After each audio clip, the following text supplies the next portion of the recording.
আসছি। আমি একটা ছেলেকে ভালোবাসি। ও মা, শুনতে পাচ্ছ? ছেলের বাড়ি কি ডাকিটা আছে? মা আছে, ভাই আছে, বাবা নেই, বাবা তো নেই। শোন, ছেলের বাবা যদি না থাকে তাহলে হবে না, যদি ছেলের বাবা থাকে তবে হবে।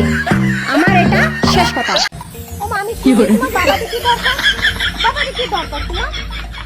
আমি ছেলের সঙ্গে বিয়ে করবো, কিন্তু বাবার সঙ্গে বিয়ে করবো? শোন না মা, ছেলের বাবার সঙ্গে আমি একটু শপিংয়ে যাবো, সিনেমায় যাবো, আমার কি হবে সেটা তো বুঝিস না। ছেলের বাবা তো